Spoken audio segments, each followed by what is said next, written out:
Hi everyone. इस video में हम लोग देखेंगे कि एआई इंजीनियर या डेटा साइंस इंटरव्यू में एआई एजेंट्स और एजेंटिक एआई के रिलेटेड कौन कौन से क्वेश्चंस पूछे जाते हैं और एक बहुत बड़ा कंफ्यूजन है between what is AI agent, agentic AI and work flows. वो हम क्लियर करने की कोशिश करेंगे ताकि आप इंटरव्यू में बहुत अच्छे से इन सारे क्वेश्चंस को हैंडल कर पाओ। तो हम लोग स्टार्ट करते हैं। एआई एजेंट्स सिंपली ऐसा ऑटोनोमस सिस्टम है जिसमें परसीव करने की, रीजन करने की और एक्ट करने की कैपेबिलिटीज रहती है। मोस्टली इसमें क्या होता है कि बहुत सारे टूल्स होते हैं, हमारे एपीआईज होते हैं, डिफरेंट एलएलएम मॉडल्स होते हैं, उससे हम एक स्पेसिफिक टास्क कराते हैं। तो अगर हम एक टास्क करा रहे हैं, like text to SQL query agent की बात कर रहे हैं, तो जैसे कि टेक्स्ट से सीक्वल क्वेरी का जनरेशन वो एक एजेंट का टास्क हुआ, एग्जीक्यूशन अदर एजेंट का टास्क हुआ, उससे नरेशन जनरेशन अलग एजेंट का टास्क हुआ। तो एक एक पार्टिकुलर टास्क को हम लोग यहाँ पे एक एक एजेंट बोलेंगे और इन सारे टास्क को एग्जीक्यूट करने के लिए हम लोग वर्क फ्लोस बनाते हैं। तो हमारे दो तीन वर्क फ्लोस होंगे। उस वर्क फ्लो में एक होगा हमारा text to SQL query workflow, एक होगा जहाँ पे कोड एग्जीक्यूशन रन कर रहा है, और एक होगा ऑर्केस्ट्रेटर जो कि डिसाइड कर रहा है कि किस एजेंट को कॉल करना है। तो इस ऐसे वर्क फ्लोस को हम लोग ओवरऑल एज ए सिस्टम हम लोग बोलते हैं एजेंटिक एआई। तो जैसा कि आप देख सकते हो यहाँ पे डिफिनेशन में कि agentic AI system combine multiple AI agents working together with in structured work flows. तो डिफरेंट वर्क फ्लोस होंगे, डिफरेंट एआई एजेंट्स होंगे, और उन सबका कॉम्बिनेशन को हम लोग एजेंटिक एआई या एजेंटिक एआई वर्क फ्लो बोलेंगे। इसमें आप डिफिनेशन रीड कर सकते हो, ये वो बताने की जरूरत नहीं है। और बहुत सारे डिफरेंट फ्रेमवर्क्स है एआई वर्क फ्लोस के लिए, लाइक आप नीचे देख सकते हो, टेम्परल हो गया, लाइन ग्राफ हो गया, क्यूएआई हो गया। ये सब सीक्वेंसेस मैनेज करते हैं, डिपेंडेंसी मैनेज करते हैं, प्लस में स्टेट और मेमोरी मैनेज करते हैं। अब इसके कुछ सिंपल एग्जांपल्स क्या होते हैं, लाइक जैसे कि एआई एजेंट हो गया, उसका काम क्या है कि एक सिंगल इंटेलिजेंट टास्क एफिशिएंटली करना। एजेंटिक एआई हो गया, उसमें multi agentic reasoning, collaboration and adaptability का फीचर रहता है, जिसमें क्या होता है कि बहुत सारे एजेंट्स एक दूसरे से कोलैबोरेट करके वर्क करते हैं। और एआई वर्क फ्लोज में हमारा क्या होता है कि उसके साथ ऑर्केस्ट्रेशन भी हो रहा है कि कौन से एजेंट को कॉल करना है, कौन से सीक्वेंस में जाना है, किस स्टेट को मैनेज करना है हमें।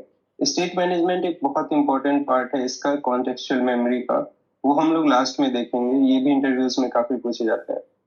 जैसे यूज केस वाइज हम लोग राइट साइड में देख सकते हैं कि टेक्स्ट टू सीक्वल एजेंट अगर सिर्फ हुआ तो ये एक एजेंट है। डॉक्यूमेंट को समराइज करना हुआ, कोड को डीबग करना हुआ, तो ये एक पर्टिकुलर सिंगल असिस्टेंट है।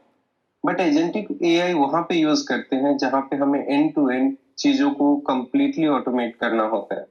जैसे कि multi agent data analysis system, यहाँ पे end to end from data collection to Power BI report generation to SQL query execution, सब कुछ होके एंड में हमें रिपोर्ट जनरेशन या इन्फोग्राफिक्स से मिलता है।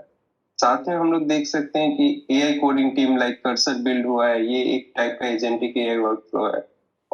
ऑटोनोमस कस्टमर डेस्क सपोर्ट या कॉलिंग एजेंट, ये सारे अब एजेंटिक एआई के पार्ट्स हैं। इसमें हम लोग वर्क फ्लोस ऐड करते हैं ताकि हम उसको ऑर्केस्ट्रेट कर सके इन ए बेटर वे, ताकि हम फॉल्ट टॉलरेंस और स्केलेबल पाइपलाइन, ये सारी चीजों को इसमें इंट्रोड्यूस कर सके। एआई वर्क फ्लो का एग्जांपल हम लोग लेते हैं, एक सिंपल सा एग्जांपल कि टेम्परल में, जैसे कि टेम्परल एक फ्रेमवर्क है जिसमें हम टेक्स्ट टू सीक्वल क्वेरी करते हैं और फिर वैलिडेट करते हैं, फिर नरेशन जनरेट करते हैं।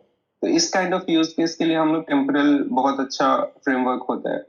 उसके बाद हम लोग क्या करते हैं, तो जैसे ही हमने वर्क फ्लो बनाया, जैसे उसमें हमने मेमोरी इंटीग्रेट किया, तो वो एक एजेंटिक एआई वर्क फ्लो बन जाएगा।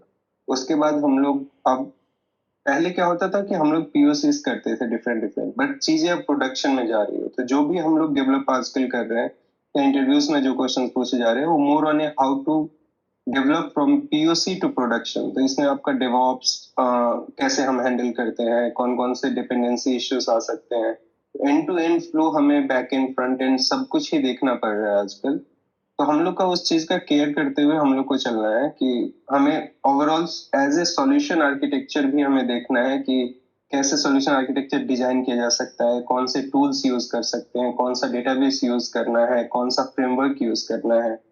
साथ में हमें ये देखना है कि कैसे हम चीजों को स्केल कर सकते हैं प्रोडक्शन लेवल पे। तो स्टार्टिंग में ही आपका माइंडसेट ये रहना चाहिए, और अभी इंटरव्यूज में यही माइंडसेट चेक किया जा रहा है कि आप चीजों को जो कि पहले पीओसी थी, क्या आप प्रोडक्शन लेवल पे ले जा रहे हो या नहीं। तो प्रोडक्शन लेवल पे ले जाने के लिए हम लोग स्टार्ट करते हैं नेक्स्ट क्वेश्चन से। इसमें क्या है कि एआई एजेंटिक आर्किटेक्चर कैसा होता है। तो हम लोग बेसिक कवर कर लिए कि डिफिनेशन क्या होता है एजेंट्स का, ऑल दैट। अब हम देखेंगे एआई एजेंट आर्किटेक्चर कैसा होता है। तो बीच में एक हमारा एजेंट है, उसके राइट में हमारा प्लानिंग एजेंट है। तो ये काइंड ऑफ प्लान करेगा कि कैसे हमें एग्जीक्यूट करना है, कि कौन कौन सा टूल्स हमें एक्चुअली चाहिए। फिर नीचे वो एक्शन करेगा कि कौन कौन सा एक्शन हमें परफॉर्म करना है, साथ में हमारे पास कौन कौन से टूल्स है। इधर हमारे पास कैलेंडर, कैलकुलेटर, ये बस सैंपल एग्जांपल है, हम लोग बहुत अच्छा एग्जांपल इसके बाद देखेंगे कि कैलेंडर है, कैलकुलेटर है, कोड इंटरप्रेटर है, या वेब सर्च करना है। ये सारे टूल्स एक्सपोज रहते हैं आइदर थ्रू एमसीपी सर्वर या डिफरेंट मेथड से हम लोग टूल्स को एक्सपोज करते हैं।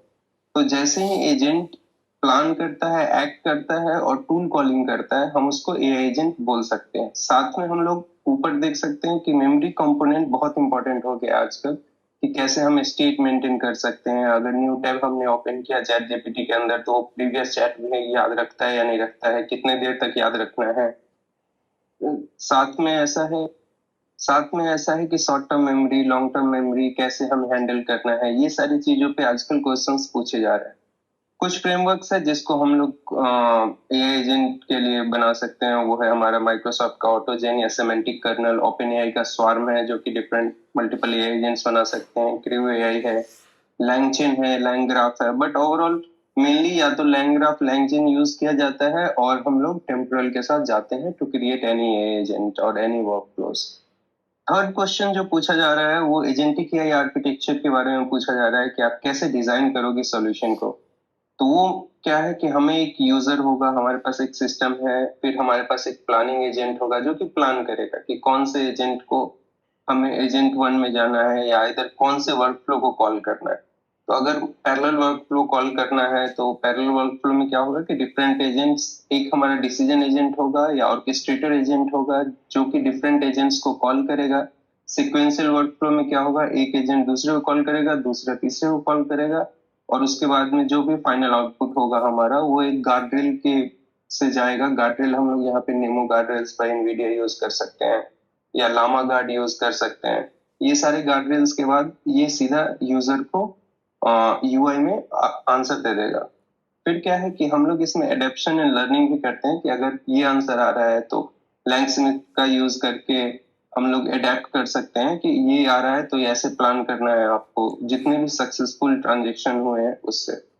नीचे हमारा मेमोरी का पार्ट आ जाता है जो कि चैट हिस्ट्री, जो भी चैट हिस्ट्री है, लाइक हमने 3-4 डिफरेंट प्रॉम्प्ट पूछे, तो फोर्थ प्रॉम्प्ट में क्या है, फर्स्ट प्रॉम्प्ट में क्या था, वो सारे का कॉन्टेक्स्ट रखना को हम लोग चैट हिस्ट्री बोलते हैं। साथ में यूजर प्रोफाइल, यूजर प्रोफाइल मतलब कि जैसे आरबैक होता है कि role based access control Azure में, वैसे ही हम मेमोरी कैसे इंप्लीमेंट कर सकते हैं इसमें, कि ताकि एक पार्ट ऑफ डेटा को सिर्फ एक ही बंदा देख सके, या उसी प्रोफाइल का बंदा देख सके। लाइक प्रेसिडेंट है तो प्रेसिडेंट कौन कौन सा प्रोफाइल देख सकता है, एक सिंपल डेवलपर है उसको कौन कौन सा टेबल्स का एक्सेस है, all this kind of thing. फिर कॉन्वर्सेशन स्टेट मेंटेन करना, इसका मतलब क्या है कि जैसे हम न्यू टैब में जा रहे हैं चैट जीपीटी के, या जो भी हमने एआई ऐप बनाया है, जैसे ही हम न्यू टैब में जा रहे हैं, वैसे ही ये सारा कॉन्वर्सेशन रीस्टोर हो रहा है या नहीं हो रहा है। हम दोबारा से लॉग इन कर रहे हैं तो क्या पहले वाला इंफॉर्मेशन फिर से आ रहा है या नहीं आ रहा है। इसके साथ में ऑब्जर्वेबिलिटी एंड एनालिटिक्स भी हमें देखना पड़ता है, कि कितना एलएलएम टोकन्स हमारा यूज हो रहा है, कैसे हम काउंट कर सकते हैं, कैसे हम रिड्यूस कर सकते हैं, कैसे हम लॉग कर सकते हैं जो भी एरर है। तो ये काइंड ऑफ ओवरऑल हमारा एजेंटिक फ्रेमवर्क है। इससे कॉम्प्लेक्स आर्किटेक्चर नेक्स्ट वाला हम लोग देखेंगे। अब इसमें क्या है कि डिफरेंट मल्टी एजेंटिक है, प्लस में वर्क फ्लो इंटीग्रेट हो गया है। तो अभी या आज से 2 साल बाद भी यही आर्किटेक्चर काइंड ऑफ फॉलो होगा, और इसी पे बहुत सारे प्रोडक्शन ग्रेड ये एप्लीकेशंस बन रहे हैं अभी के टाइम पे। हम लोग ना सिंपली एजेंट्स बनाते हैं, ना ही वर्क फ्लोस बनाते हैं। आजकल रियल टाइम में हम लोग प्रोडक्शन में मल्टी एजेंटिक वर्क फ्लोस के साथ जाते हैं, जिसको हम लोग AI agentic AI work flow भी बोलते हैं। तो इसमें हम राइट साइड में देख सकते हैं कि एजेंट सर्विसेज है, जिसमें कि अर्जेंसी क्लासिफायर है। सपोज कस्टमर डेस्क के पास कुछ मेल आया, कि उसका मेल में जैसे हमारा अर्जेंसी रहता है मीडियम, लो, आई, ये काइंड ऑफ, तो वो पहले क्लासिफाई करेगा कि अर्जेंट है या नहीं है। तो वो क्लासिफिकेशन के बेसिस पे वो काफका से हमारा क्यू बिल्ड करके वो सिग्नल भेजेगा वर्क फ्लोज को कि ठीक है अब इनिशिएट करो हमारा agent, like agent work flow initiate करो। तो जैसे ही वर्क फ्लो इनिशिएट हुआ हमारा, वैसे ही एजेंट वन एक्टिवेट हो जाएगा। सेकेंड क्या है, सेकेंड एजेंट क्या कर रहा है यहाँ पे, कस्टमर हिस्ट्री को एनालाइज कर रहा है कि उसने और कौन कौन से पीछे हमारा सेम हेल्प डेस्क से क्वेश्चन पूछा है, क्या वो इससे रिलेटेड है तो हम लोग उसको ऐड ऑन कर सकते हैं कॉन्टेक्स्ट में ताकि हम बेटर रिस्पॉन्स दे सकें। फिर जैसे ही हम कहीं और से डेटा लेके, सपोज एक डेटाबेस में उसका डेटा स्टोर है या कोई इंफॉर्मेशन हमें पास करना है, तो वो रिस्पॉन्स जैसे ही हमने जनरेट किया फिर हम उस रिस्पॉन्स को भेज देते हैं फाइनल यूआई में। अब ये वर्क फ्लोज वर्क कैसे करता है, तो वर्क फ्लोज में क्या होता है कि हमारा डिफरेंट वर्क फ्लो भी हो सकते हैं, एक से ज्यादा वर्क फ्लो भी हो सकते हैं, 2-3 वर्क फ्लो सपोज कर लेते हैं, 2-3 एजेंट है हमारे पास, एक वर्क फ्लो में 3 एजेंट है, दूसरे वर्क फ्लो में 3 एजेंट है, तो ये काइंड ऑफ पैरेलली वर्क करते हैं। तो जैसे ही हमारा ऑर्केस्ट्रेटर के पास कॉल आया या मेल आया, तो सपोज मेल ने नोटिफाई किया हमें, जैसे ही नोटिफिकेशन आया, मेल का सारा डेटा आया हमारे पास, वैसे ही क्या करेगा, ये फर्स्ट वर्क फ्लो कॉल हो जाएगा। वर्क फ्लो कॉल होने के लिए क्या होता है कि हमारे पास वर्कर्स रहते हैं, वर्कर्स को ऐसे समझ सकते हो कि डिफरेंट लैपटॉप या डिफरेंट नोड्स, उस काइंड ऑफ वर्कर रहते हैं कि हाँ डिफरेंट डिफरेंट स्पेस रहता है इनसाइड, एक फ्रेमवर्क रहता है उसमें अलग अलग नोड्स क्रिएट किए हुए रहते हैं जिससे वर्कर्स एक्टिवेट होते हैं। तो हम लोग सिग्नल के थ्रू वर्कर्स को कॉल करते हैं और वर्कर्स क्या करेगा कि वर्क फ्लो को कॉल करेगा और वर्क फ्लो हमारा एग्जीक्यूट करेगा जो भी एक्टिविटी है। फिर ये सारा इंफॉर्मेशन हम टेम्पोरल क्लाउड या डिफरेंट क्लाउड में स्टोर करते हैं और एपीआई के थ्रू हम लोग कॉल करते हैं। तो ये काइंड ऑफ बेसिक स्ट्रक्चर है, जो स्ट्रक्चर को आप लिख सकते हो, याद कर सकते हो, ताकि आप इंटरव्यू में अगर कोई आपसे पूछे मल्टीपल एजेंट कैसे बिल्ड करते हैं तो आप सिंपल सा ये बता सकते हो। नेक्स्ट हम लोग देखेंगे, बहुत ये हॉट टॉपिक है आजकल, कॉन्टेक्सचुअल मेमोरी क्या होता है। इसमें क्या है कि हमें देखना होता है कि अगर हम मेमोरी बिल्ड कर रहे हैं तो मेमोरी को सेव कहाँ कर रहे हैं। पहले तो आइदर सेव हम पोस्टग्रेस में कर सकते हैं या कोई और डीबी में उसका मेमोरी सेव कर सकते हैं। एक यूजर के लिए हम कैसे मेंटेन करते हैं उसको, कॉन्टेक्स्ट विंडो कितना होना चाहिए ताकि हमारा टोकन भी ज्यादा खर्च ना हो, कॉन्टेक्स्ट विंडो उतना एक्सटेंड भी ना हो, कितना तक हमें याद रखना है उसके कॉन्वर्सेशन को, क्योंकि अगर कॉन्वर्सेशन लेंदी हो जाता है तो कॉन्टेक्स्ट विंडो इम्पैक्ट कर सकता है। हम इन सारी चीजों को कैसे सॉल्व करते हैं, साथ में हमारा अभी का टास्क या अभी का करंट टास्क स्टेट क्या होता है, कौन कौन से टूल के साथ इंटरेक्ट किया जा सकता है। तो इन सारी चीजों के लिए 2 डिफरेंट टूल्स होते हैं। वो एक को हम बोलते हैं एपिसोडिक मेमोरी।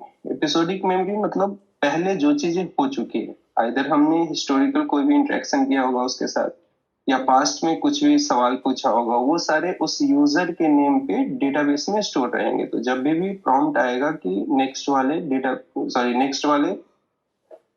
वाले जब भी उसका कोई नेक्स्ट क्वेरी आएगा तो हम लोग पीछे का उसका मेमोरी एज ए कॉन्टेक्स्ट पास कर सकते हैं। सेकेंड क्या है, सेमेंटिक मेमोरी।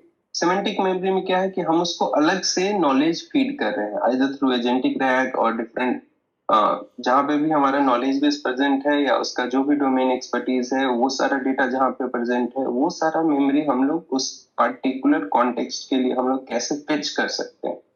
फिर हम लोग देखेंगे कि जैसे ही हमने ये सारी चीजों से लर्न और ऑप्टिमाइज कर लिया, फिर हम देखेंगे प्रोसीजरल मेमोरी। प्रोसीजरल मेमोरी का क्या है कि टास्क एग्जीक्यूट कैसे होगा, कौन से पैटर्न में टास्क एग्जीक्यूट करना है, 1 के बाद 2 कॉल होगा या 1 के बाद 4 कॉल होगा, क्या हम लोग कहीं पे एरर कर रहे हैं तो कैसे रिकवर करेंगे। नेक्स्ट है ग्राउंडिंग। ग्राउंडिंग का मतलब क्या होता है, ये भी पूछा जाता है कि what is grounding, specially GCP वगैरह के इंटरव्यूज में। तो ग्राउंडिंग का मतलब क्या होता है कि हम डेटा को कहीं भी लीकेज नहीं कर रहे हैं, लाइक डेटा कहीं भी हम देख भी नहीं रहे हैं कि डेटा क्या प्रेजेंट है उसके अंदर, जस्ट हम इंफॉर्मेशन जो हमें चाहिए उसको एक्सट्रैक्ट कर रहे हैं out of any database. Mainly use होता है रैग में, जिसमें वेक्टर डेटाबेस में हमारा ये प्रेजेंट होता है, पर ये सेपरेट रहता है।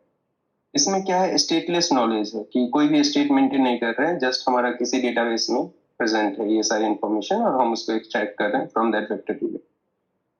अब क्या है एडेप्टिव मेमोरी, क्या है कि अगर एजेंटिक मेमोरी हमने क्रिएट कर लिया तो हमारे पास एक एजेंट है, दूसरे एजेंट को कॉल कर रहा है, ये सारा जो कॉल होता है ये अगर सक्सेसफुल हुआ तो वो बोलेगा, इसको एज ए सेव कर लेगा टेम्पलेट कि हाँ इसके बाद अगर ऐसा क्वेरी आया तो हमें ऐसे ऐसे ऐसे वर्क फ्लोज में 1 2 3 या 3 2 1 ऐसे ही जाना है, ताकि उसके साथ डायनेमिकली ये अडेप्ट कर सके। अब हम लोग देखेंगे कि कौन कौन से प्रोजेक्ट्स आप कर सकते हो। एक्चुअली जब भी आप एआई इंजीनियर का इंटरव्यू दे रहे हो, मोस्ट प्रोबेबली आप प्रोडक्शन ग्रेड चीजें नहीं बना रहे होगे, तो आपको ये देखना है कि हमारे पास 3 4 ऐसे प्रोजेक्ट्स होने चाहिए जो कि प्रोडक्शन ग्रेड हो। तो हम लोग देख सकते हैं कि इसमें 5 डिफरेंट यूज केसेस है। अब आपको थिंक कैसे करना है, मेनली आपसे ये पूछा जा रहा है आजकल एआई इंजीनियर इंटरव्यू में कि आप क्या स्केलेबल सॉल्यूशन बना सकते हो। Back and front end development का टास्क ये सारा तो आप इधर कोपायलट से कर लो या कहीं और से कर लो। क्या आपका थिंकिंग है कि आप सॉल्यूशन आर्किटेक्ट की तरह सोच सकते हो कि आपको स्टार्ट कैसे करना है चीजों को, कौन कौन सी चीजें सही है, कौन कौन से डीबी यूज करने हैं या कौन कौन से फ्रेमवर्क यूज करने हैं, कौन कौन से एजेंटिक कैपेबिलिटीज हम लोग बिल्ड कर सकते हैं विद इन दैट टाइम। तो अभी भी कोई भी प्रोडक्शन ग्रेड बन रहा है उसके लिए हमें 1 से 2 महीना मिल रहा है कोई भी टास्क के लिए, और इसमें different type of use cases है जो कि अलग अलग डोमेन के हैं, वो आप एक्सप्लोर कर सकते हो। आप सिंपली प्रॉम्प्ट दे सकते हो कर्सर में या गिटहब को पहले चैट में आप फोल्डर स्ट्रक्चर देख सकते हो कैसे क्रिएट करना है, और उसके बाद आप डायरेक्टली इसको बिल्ड कर सकते हो और ये आपका हैंड्स ऑन हो जाएगा। साथ में आप इंटरव्यू को ये बता सकते हो कि हाँ हमने ये बिल्ड किया था। साथ में आपको ये भी रखना है कि कौन कौन से चैलेंजेस आए हैं, क्या क्या चीजें हमने न्यू की, कौन कौन से फ्रेमवर्क्स हमने एक्सप्लोर किए, ये सारा कुछ पूछा जा रहा है।